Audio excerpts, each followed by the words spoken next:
ansa na obekọ Dubai ewa kwan ya wafa so ama sunsum akwaji sunsum mu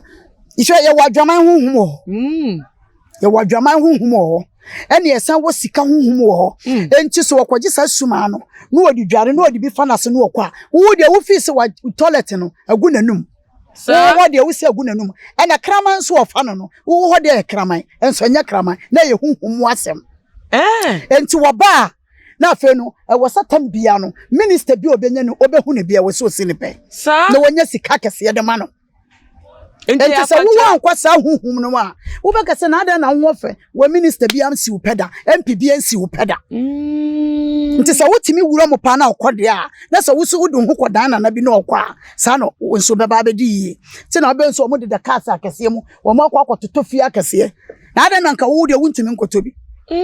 wo a wo ye adwuma sam fifire no ada na wo de wankwa nkotobi na ye huhum asema enti wote na nakwa Aisha na me no me wonsankyere ne a meye na wo hu se ye waduro ne ye waduro na nakwa Aisha enya kwa na mete ha too much GHS so musomfo na ama usamaji medwaje na mo amunim de dada ensema kwaso wo man mu kromu a edika ade obi ato na neguso a wo ka won sem na me de eba besum na ne de ensem de bi wo kro yi mu pa ye ti bi so ewe yasum nano ada na video bi beto Jaffa Nigeria abayo a wo kire se oko Dubai a ono no akwantu okwa o SIeéping no oko Dubai a dwumedi okodi ho de nya ne sike nia nkraman ana se iskafo alaji no mo ho no mutwa ne kan no mo ma te so ne nkraman no eda na se etwa no 1 million naira na no de aba na oje de ne ho no mena ewokromu na ne se sai nsem ne beto dwa na ne ho video eso babo ntama fo so no kresa na se nya Nigeria honko edidi mu abepie mu ewo ye man Ghana mu atese de ekeka ne se ye celebrities no bi SIeéping ahodo ihu mo social media mo to pressure kese de ma manfo wo nso dwumedi a wo mu ano no wo kraso wo tu kwan akọ Dubai aba na obeba no wa ye shepa enye bibia se dwumedi ye bi eno mo kodi wo na sai nsem we efi hifa ene bepie mo kromu a die na ekọ die na wo mu mi twa mo abasisi ana nsem bi e wo mu bia no me de asom mo ebuso for nyamisha musemutu twen ama ye twan ho ede aba na me adom ye nsat me aka ye maame ye nuaba nana Queen Aisha o ye nchen e wa ha oni e be ran nsem no na de we tire bia wo mu obia no so wa che mu ede a chen maame mo akwa ba ya obo ho ti sei na me adom ho nana waso ya bibia boko asumdwe nko ye divide ase misrew ene mmaba wa omaba ate se ejuma ba ye se de ensa no eye na wo mu de mu mpa biye na akwentuo ni hyepaye ntie nam so ma ebinim ne nkraman sebe ebi mu kra ye gya nan go menu no manye sika de aba no mo de be hye ntare atwika asa kese se su ya ba mai so no efihi eye sikaduro sa enne no mo ye a omo ba no manye ministers MPs aban no nyina edi o ma na ese wo beti se be kasa asem se ne mpena na he nana se ne mpena na MP se ne mpena na minister we sa enye kwa entu omo akasa nanti baby eno mo de akodi se na se wo so hwekura se nim sade no susum asem wo enti me chia matiefo nyina wone e wa amono ne wone e wa Ghana na nakwa Aisha oba abesia me kacha mo se me yakusie me mpia wia oba abesia wodi mmema ni mkwa akon oba ya asanto amene no anti me da nyame ase sa wonso waba maso ye wuti medin papa nti na ma afa ka ba ha se nka wonti medin papa nka wo ma ha nka de na aba bepe no maso ne yeso enti maya na wo ka no sikaduro sa ansa na obekọ Dubai ewa kwan ya wafa so ama sunsum akwaji sunsum mu ihwe ye wadwaman honhum ho ye wadwaman honhum ho ene esan wo sika honhum ho enti so wakwaji sa suma no no odi dware no odi bi fanase no okwa wo de wo fi se wa toilet no agu nanum wo de wo se agu nanum ene kraman so ofa no wo ho de kraman enso nya kraman na ye honhum asem enti wo ba na afa no wo satam bia no minister bi obenya no obehu ne bia wo so sinipe sa na wonya sika kese de ma no enti se wo ankwasa huhum no a wo beka se na ada na wo fe wo minister bi am si wo peda MP bi ansi wo peda enti se wo timi wura mo pa na okode a na se wo so wo do ho kodan na bi na okwa sa no wo nso beba be di ti na be nso mo de da kasa akese mu wo mo akwa akototo fie akese na ada na nka wo de wuntimi nkotobi wo a wo ye adwuma sam fifire no ada na wo de wankwa nkotobi na ye huhum asema enti wote na nakwa Aisha na me no me wonsankyerene a meye na wo hu se ye waduro na ye waduro na nakwa Aisha enya kwa na mete ha sie aduro a na nakwa Aisha me no odin no ho se nana aso wakan de suma sem ne hinta sem pa na wada ne didi a kire yin no ye nim se ne eni oso ade ene wo pani ho anya ntam ti na se ode no abobra bi se bibi wom fa ai se wo mu ejina so de ji ade na me ka kire wo ye na me hu se wo de aban egu kuko no se me yesankyerene na wo se ye waduro na waduro ade kamaraman wo abomode na ma emra kukuo no mo mborma na wo ba ne shihra bian makatim bian makatim bian ka jirin yele wo mba shihra ka baba ta malatim kamaltim na ban yarma za furka balin yarma don marla jire o hedi a ba mono so de hwen sankyere ne no ye waduro na ye waduro so wo hwa machi kura sie ye simachi senye mfatie na betimi adisia abo bia na obetimi adisie ti sankyere ne no kamaraman mo mu hu se na nakwa Aisha me no me se ya no mayo me se me pono no ma bia to obo ma me bia ma obusa no ma ya ma enti yanko na sanhwe sankyere ni ba ko mborma na azan ko ba na ka jir kan mara na tuma dem bian maka chetuma shadi ya no man mo mu hu ti mo amona ne no de bia me ka mo na mo asemi ya me meba omo amona ne wo mu hu omobo obi otipaye woni ba bia yare ne finiti betime adwale se ga wo benum brofuduro bibia enkoda wo wonim de adi saaba sabonsam no wo ofie no wonim se wo nimdie bia so gine tirimo nimdie bia wo tirimo na so ofie se wo abrochire no nimdie ne befo akọ wanim ama wo so abedi ya dani daache wo brempon a ye betimi atosa hu yare ne ti yare no na de amani pakro Ujia insisu. Ni tini bayan ni yasa. Obi di akura di. Emra wasori se wafan huwa woko ajuman. Okodu office want to me share people mu wati me aso pan. Pe mu. Ni tini bejwa ni se egum na nani prunsio. Na me nua be ma wo amana ne ye den. Ebra wo na na kwan Aisha beti ase me nwu. Bo modern na fa me number. Na wonso beji aduro ni bi. Na fa kwasa ho yare na me ba de etoso me yenu. Wonum se pressure e kum ne pa. Okay. Pressure. Wunu ya bibeti matana se adu nkomo kama wakoda ade ya beti ne so wuda ho eye pressure obi wo honom wo ye bema sister se wo dan wo sika wo ajapade bibia na se wo bema enye adwuma se de wo se pa me se me ma odue aboka bema de wo so do ba so 1 hour 30 minutes sa na wo ba na busa se ye awrade mi wura ma breye ma ya se me ya na be na wo ba so mani musa sa de wo wi ana eye ni eye nem guase be ma bi okwa ba akopɔ ntimi nkobiem na yire ne kosonu mu a wase mi de ja me na mabre ade ya do be ma so de wani monyam ne wo be ma wani monyam ne wo be ma sister so wonni sika wonni adan wonni ka wonni ba bi dampo ne so be ma ye be ma paade a wo be se mani dwane di wachi na so wo aja paade bibia na so be ma ne nsipin sika de a sister wo plafre na ma no 1 billion wo ba ne sanya papa kwa ma bi asemo na so wo amana ne na nakwa Aisha buroni aba masane are ama onu tu aduroni bi koton na wo de otu wo ye de na wo ye bibini na wo boka akọ honom no obi won so amenu aba wo ho wo patimi aba be boka na wo be ware wo ba de na akọ wo ba no kọ be ma ajapade wo na abonane no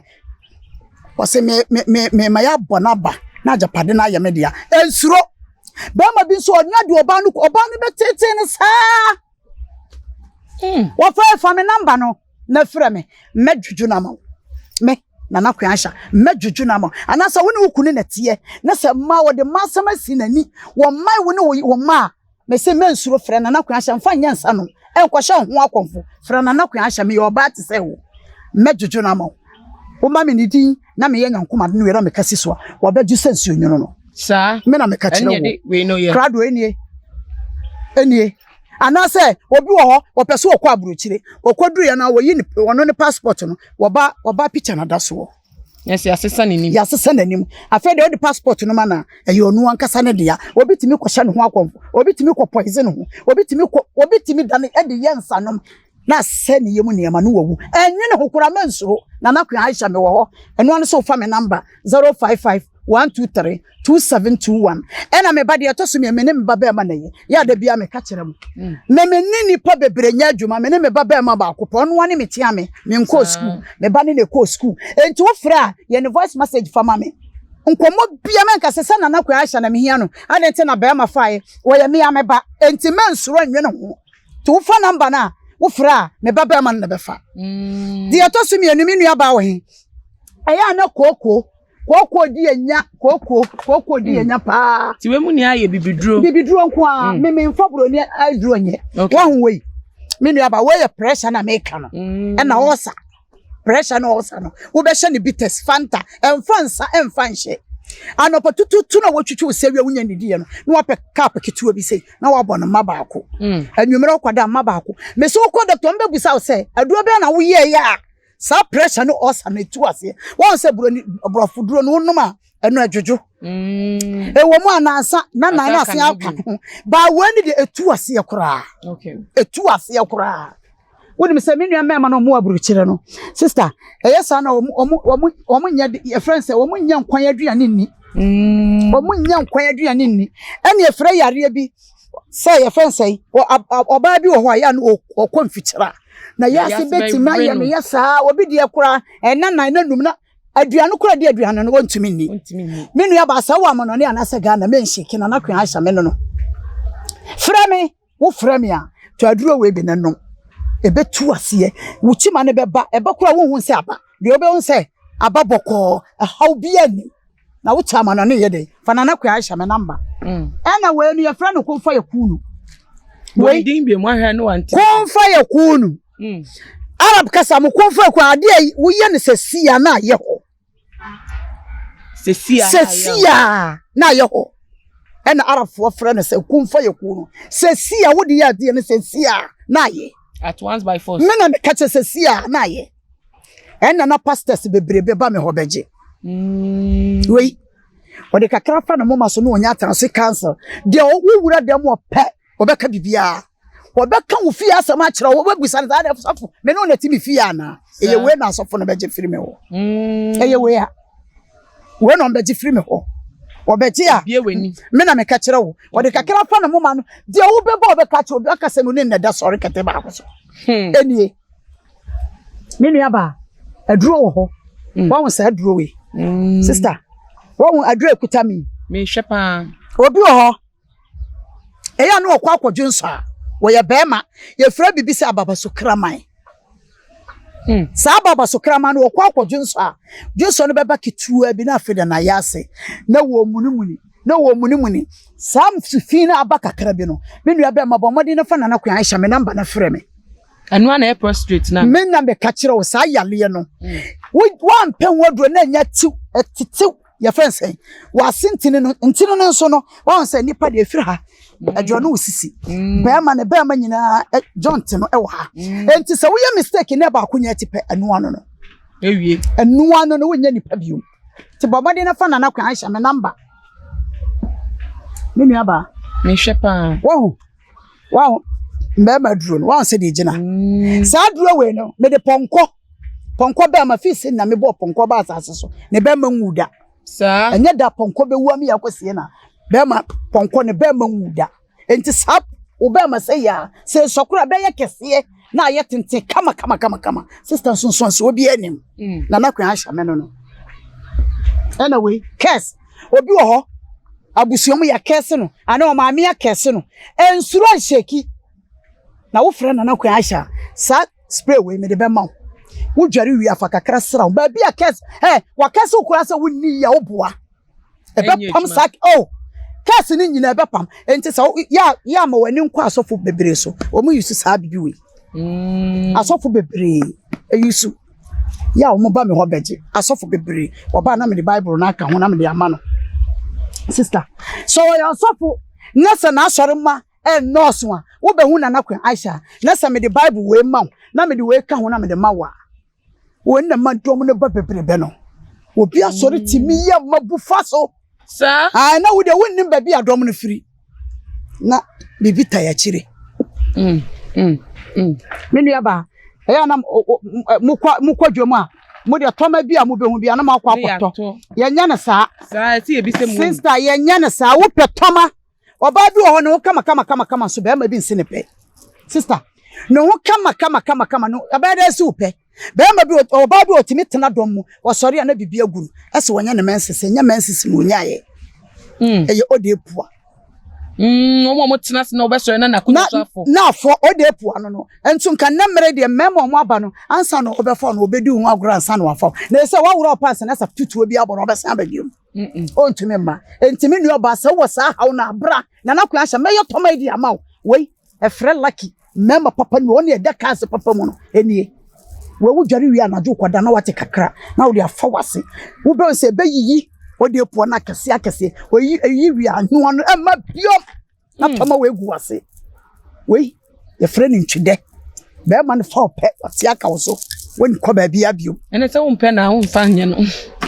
na se be ma papa na be twa ma nkɔ fa aja obi otwetro ogun fa ma o Nana Queen Aisha no no oba nso de nka wani monyam no woto no no fo kama ne wa nantu woto no no fo kama me nua ba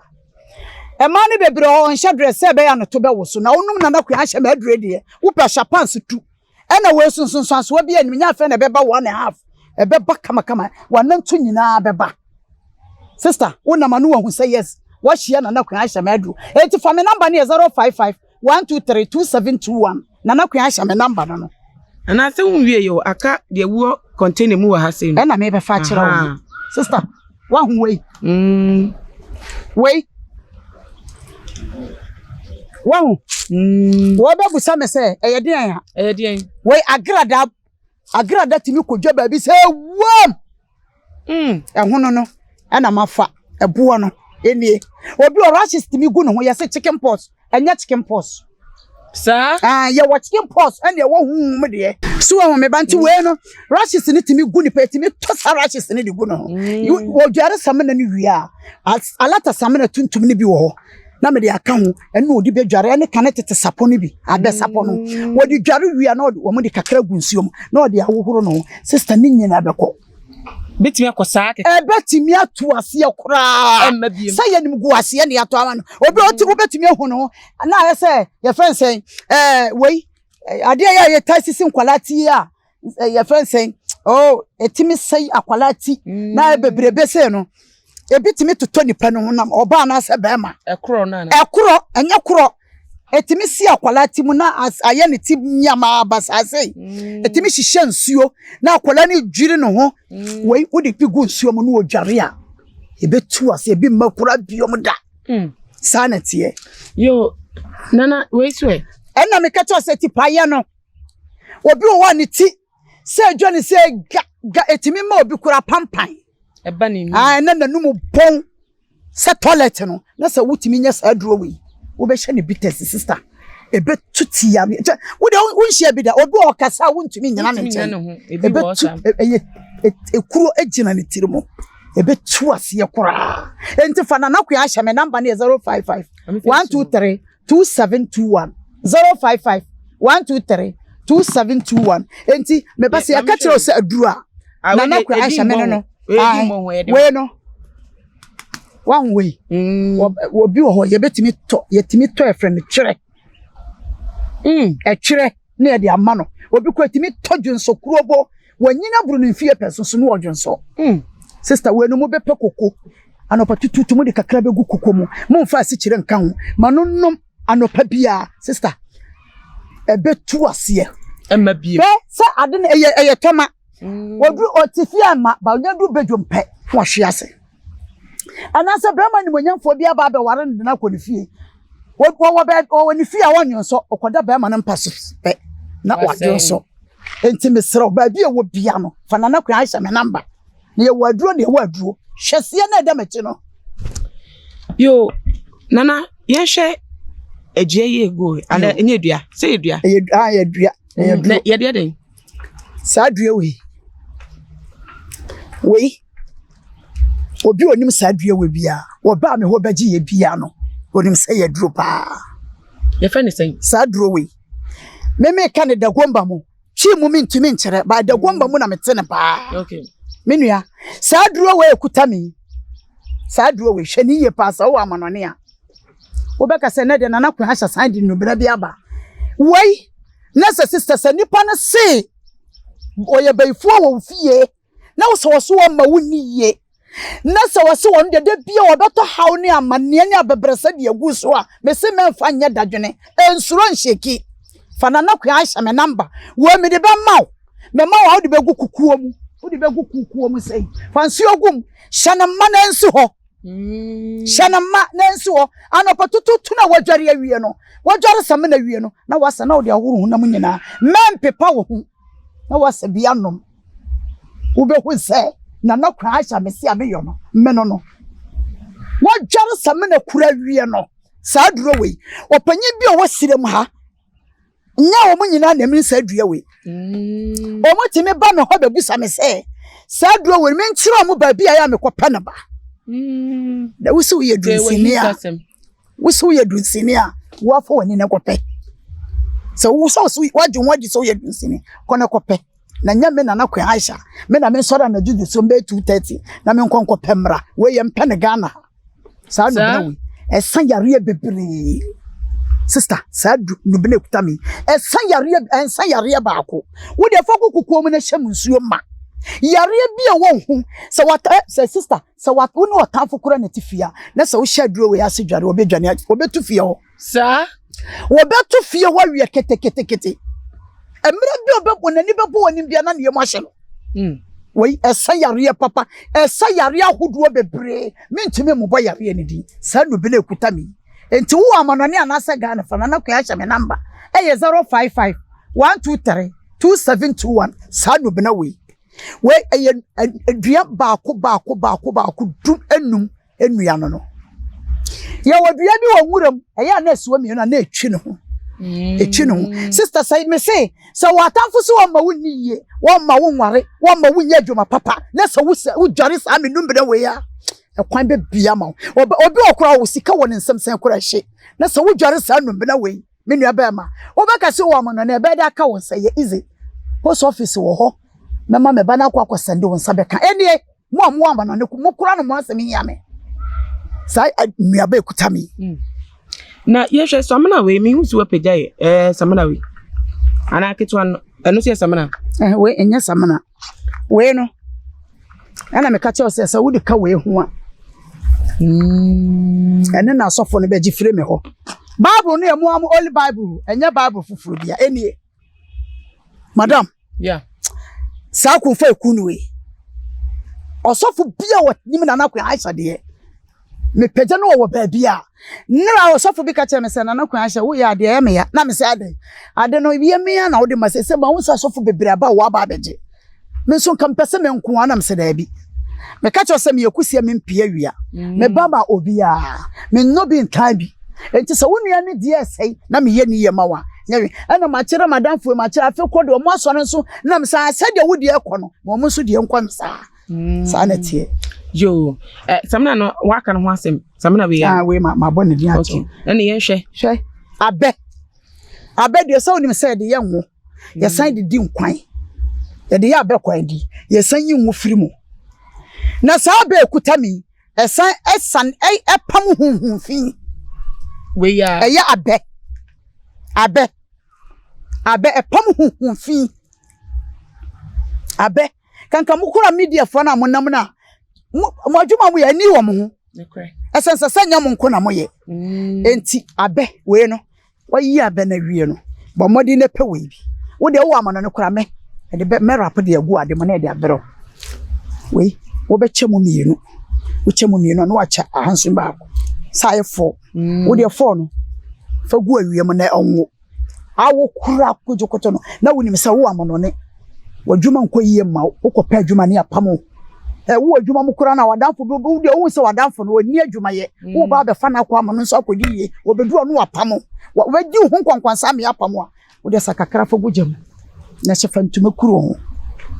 Let's know. Tena wo sie no bo hu nyina wiya na sister sori ko fa krata akwose wo akopɛ adwumaye se ya wo benya adwumaye Ase eno nde wabbo ni aba we su ye foforo bi Dr. Queen Aisha, powerful and effective HIV and hepatitis medicine. HIV we do aba na sanya na mesa ho yare sa HIV na broni ni di fra mo no ne ba ya mesa ne yare onu betu aduro ne bekoton no HIV aduro aba betu na se me na me ka che se wonum aduro wo koka na wotwe pepepepe kwa doctor bebu sase na aduro be na wonya ya wonum ya tu yare na se enti se wo HIV problem man nwinu ho enkonum nsa enkoye ncha ho akofo na nakwa ahye nie e betu afia kura me na me ka kire wo we so ho yesi powerful cocoa and waste medicine. One time make ana meka chan say cocoa mo no ne cocoa ni di omunya wo ho. One be ma wontini, wo be ma ntini, wo nan ha nyina ntinya wo dwanta. Enti say cocoa timi si oba ho awode a wontimi ho biom. Sir, Cocoa timi che oba bra. Cocoa timi kum be ma kwate. Cocoa timi bubu be ma gudem. Cocoa essence edi ni nya na waso ne sisi no. Bra na sentini ba ko mienu ti pe. And let me done obi. Na sanya sa na o na anu ya ne nama o. Afedi o ntimi nante koko no. Koko no. Enti fana na kwa Aisha number no. 055 123 2721 na kwa Aisha number no. The whole stream. Obi obeka to so waduro. Woboa na o sha na kwa Aisha ase. Yese abo be do srade na o de sepreko. Abo bi o so be do srade bia na o de sepreko. Enti obi obeka to so waduro. Acha me na kwa Aisha no oboa. Me na me ka kire wo. Ye bushafo we de wa wasum a watimu nsem ti wo ha wo mu bia entwen mobi metu fu nka asem fo nkyerɛw ansa na aka ba ko hu me kana me yebisa ade yi we ne e friend taami ewu soap no enie taami ewu soap no ni sa taami ewu anu so ye den taami ewu soap ni wankasa kan me amahu taami ewu spiritual soap anu no de na ye we spirit wo ho wo betuma ansa na young boy yes huhum bi aware no spiritual marriage mo enti sa wo dware taami ewu soap yi a wo betuma ansa be ma aba wo nchen ne wa ba be supe wo ko kye no ma bio huhum na wa ware no akwakote ne woni efinare ko ma me yire no ho me yire no Home na wa waro no betimi akote be ma no woni afa wonni bone a wodi aye be ma no o kina foforo beba o ma biom ade tin foforo beba o ma biom dware taami a wusopo no obe pam sa hu fi na fro na wonso watimi anya be ma papa eden aware esan ma lucky wo dware a efin bi a wo hu bia no e wo wuru fi wo se yare bi wo wi de mu mpo na wonnim a sa asame na wi ebe yi yare na ebe tu ase ekura wu obi o sa yare bi timi wo wi de mu nnim ana mogam wo dware taami a wusopo ya ebe ohuru moja ni ani nyina na tu hunhunfin no na hunhum na osi kwa na wonya aware no na wapam no Nana Queen Aisha odi ya femu ankasa eduro wo ho pa na ekomo ne di akweche enche edi esi na di esi sori amo suwa ho sawa ho sade ti enya Nana Queen Aisha wo hu bida mi hu bida enie wo hu bida ate Nana Queen Aisha meno no won wade atu asori sem ena me ka kire se won ye yasisi adan wo abrochira usi dan no wode mo obi si dona pra wonya aduru so obeba no na nipa koro na yedai wakwakosesa na adwen na waje fie na gya no se won masikase ensi dan maw ana wato dan na so obi age dan na firi nsama fa Nana Queen Aisha namba na frɛ me wo frɛ me amena Nana Queen Aisha meje dan de amaw se kampo na wato se busia na obi abeje afiri wo ho na se nipa koro apeso osisi so ampeso odi sika mawa fra Nana Queen Aisha meju sika de amaw obi timbe bobusi adu che akwaje a na adane asem won hweko obekun afiri ote asofo asase so na ngene ho Nana Queen Aisha wo ba meju sika de amaw obi je wo yire dendendende wo ba me Nana Queen Aisha meju wo ade meju wo yire na me de amaw meju wo yire de amaw obi okwa obetimi atoka de amaw driver ni obetimi akwakwa so be mpredu de atoso duba ko no de abero wase ka na se ha wo fa so wo beda me na me ya de we mawa de bi obekwa so be odu sika bebreo obi na abeje obosia obe odu sika bebreo enti fa Nana Queen Aisha number 055 123 2721 me number no Sabo should be mine 055 123 2721 055 123 2721 Nana Queen Aisha sama mo yare di a wo de fa me number na frɛ me Nana Queen Aisha yare we na ha me ana how we na da me so na ya me voice message minim sɛ nana no madaroma me obi bia de ama obeye obi bia e de ama na ebusa for aha e na brɛ be makwan ama de na adwumede no esi wetie mu asum nsɛm enti wo so wo hawa no abomode tu hu anamo ko si ebe hia biem de abomode a ne koso ahwe @tumagh na follow yen e wo Instagram na Twitter so @tumagh_, Facebook so @tumagh. Medin edna na ama owusu a makramo.